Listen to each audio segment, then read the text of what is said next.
Doctor Who season 11 debuted.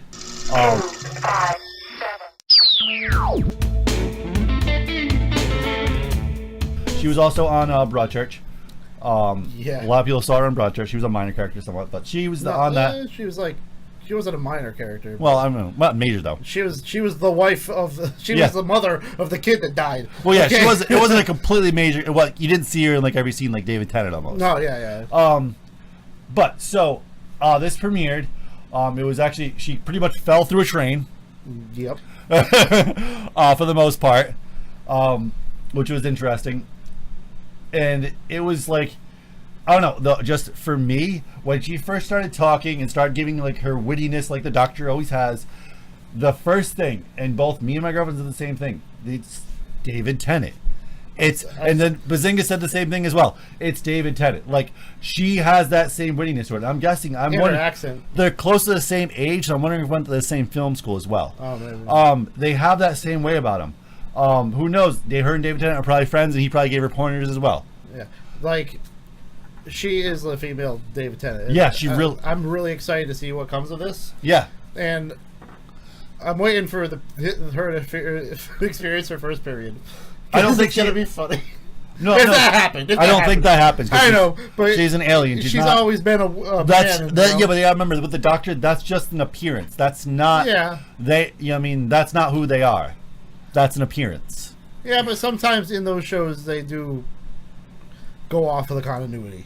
I know, but with the Doctor, it's the way with the Doctor has been for a long time. That is really just like an image. That's not who they are. It's a skin. Yeah, it's a skin. It changes their personality slightly because they're slightly different, like ways about going on. You gotta try it before you buy it, Ben. But her wittiness was like perfect. Yeah. Like, I love when she was building the sonic screwdriver. That was like probably one of my favorite parts of the whole episode. And she's doing action just like the rest of them. She's hanging from stuff or what. Well, I don't know what they do in the studio, but what you see, she's moving around, jumping around, doing things and stuff like that. She's not like not doing things like the other Doctors. So it's like nothing changed. No, yeah, she does the stuff. She's, it's just so far she's absolutely perfect as the Doctor. She's everything I would want from a Doctor, no matter who was playing it. Yeah. Don't diss it till you see it.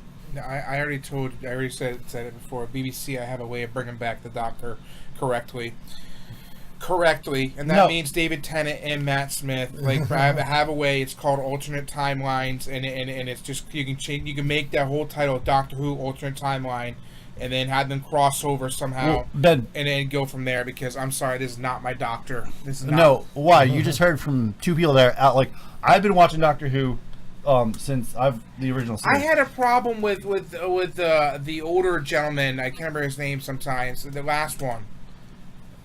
I had a problem with that one. Like, he was. I didn't like it. Like, I'm sorry. I like David Tennant and Matt Smith. Why didn't you like Peter Capaldi? Peter Capaldi, whatever. It just didn't feel right. It's like I didn't like it. Well, did you? Okay. He took a while to grow on me. Well, no, Capaldi is exactly like he was so close to Tom Baker. And if people don't know, okay, so there's two generations of people. Like, there's like myself who's been watching Doctor Who all the way through, and then there's two groups of people. People that have watched the original series, haven't watched as much of the new one, and people that have just watched the newer series that started in 2005. And it's not a newer series; it's a continuation of the same series. Yeah, it's but not it was like a 20-year difference. Though, yeah, right? it wasn't too, and that was just because of difficulties of money and funding like that. No, I like the American movie. Come on. Oh God, that was fucking. That was so ridiculous.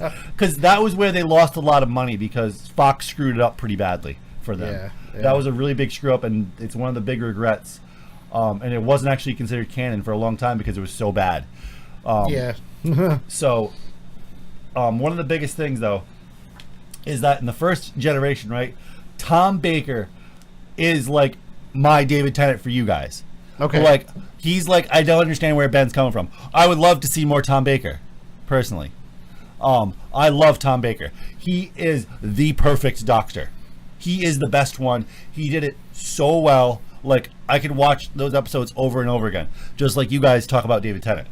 I'll have to check. I understand where you're coming I've never from. watched him in any I'll have to check it out. And that's Capaldi was a lot like Tom Baker. He had that same kind of style to him, which was great. He was brash, but he was also kind of witty, which was exactly how Tom Baker was. It was really well done. So that's why one of my personal favorites of the newer ones is I like Capaldi over David Tennant and Matt Smith and Eccleston. Like Eccleston was really good. Was that the first one who like the before David Tennant? Yeah, Eccleston was great. Eccleston was horrible. What was wrong with Eccleston? He was horrible. No, he could have been good. He just didn't wait. Well, he didn't wait. No, what was really wrong with Eccleston was great. He was like really sharp, and he had no character. He was very sharp. He was like, "Hey, we gotta do this. Let's go!" Like he was really quick and very upbeat. And I love how he just like charged in with like no idea what he was doing, and that was like his thing. It made you immersive. Like he brought you along with the journey, even if you didn't want to come. Was great. If he did it a couple more years, he would have grown on you.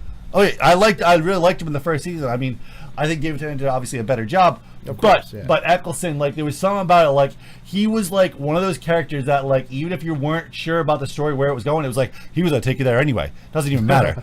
And it was great, like how he just pulled you along through the episode. He had a wittiness to him that was actually really interesting. I would say out of all of them, I like Matt Smith, but he'd be probably the one that would be dead last for me. Because he was good, but he went too far, I think, and sometimes with the jokes. Sometimes, like his wittiness kind of got ahead of him, ahead of his like rational thought. That's the only problem. But see, it's hard relating the partners that they had. What did he call them? What do they call them in the Companions. show? Companions. Yeah. Because Rose was great. Oh, Rose is perfect. But so was what's her name? The redhead. Oh, Donna. No, God, no. No, the other redhead. The other redhead? Yeah. The young one. Which one did I miss? The one who died. Oh, yeah. Amy Pond. Oh, yes, Amy Pond. Oh, I love her and Rose. Okay, so I absolutely... So at first... Okay, so I can tell you this. At first, I absolutely despised Amy Pond. Really? She was the worst goddamn companion you could ever ask for. Until about halfway through that season. And then I started to like her. Mm-hmm. But at the beginning, I hated her. I was like, this is the worst damn person they could have chose. Well, you're also going through that this Matt Smith guy, you know? Oh yeah, because I was like, and he also had the weirdest thing. Like that's one thing in this episode we got to see. Also, like everybody has a thing they want to eat. Like Matt Smith was probably the weirdest. Fish sticks and custard. And she wanted what? What the hell did she want? The heck was it? Did she even eat? Yeah, she wanted something. I can't freaking remember it offhand. Everybody eats. She wanted something. They always want something that's really strange when they're regenerating. I forget what the heck she wanted. Some kind of sandwich she wanted. I can't remember. She wanted some kind of like fish sandwich or something like that. I forget what it was. But yeah. The weird thing with her coming into this show is that most of the other crossovers with the transformation was with the past companions, and then they moved on. This one, it's like all new. All those other people aren't there. Well, we don't know. We've only saw one episode. But I'm saying with the old ones, they were there. Oh, they were there. Yeah. With this episode, it's like, who are these people? They're all new. Everybody's new in this first episode. Yeah, and we don't even know if any of those people we saw in the first episode are going to be in the second episode. Yeah, they could not be. We don't know. They will be, except for the one who didn't make it. Well, we don't know that indefinite. Yeah, it was. If you watch the after credits. Oh, I didn't watch the after credits. Yeah. Because I think he would make a pretty good companion. The kid, I can't remember his name. The kid with a disability. Yeah. He would make a pretty cool companion. The kid with invisibility. Disability. Yeah. He has. I forget what it's called. It's a disability where you can't balance. Yeah, you can't. Your brain can't concentrate. You can't process balance. Yeah. That's his disability. But he's actually a pretty interesting character itself. Yeah. But good. The one thing I want to get into about this episode is that they gave a huge nod to Aliens and Predator. Oh yeah. This character, the alien that she was fighting, was like a mock of the Predator. I thought the same thing. Well, when you told me about it, it reminded me that I was thinking the same thing when I was watching him. I'm like, he's got a mask on and he's killing things. Yeah, and he's putting teeth in his face, just like the Predator takes people's ears. Yeah, that was gross, though. Really gross. So, and then there's the whole DNA thing. So there was that group, what the heck is that movie that was done about aliens? The prequel to Aliens, with the giant people with Prometheus. bald heads. Yeah. So they The created a kind of a serum or something like that destroys DNA, and we saw that same device in this that destroys people's DNA, melts them.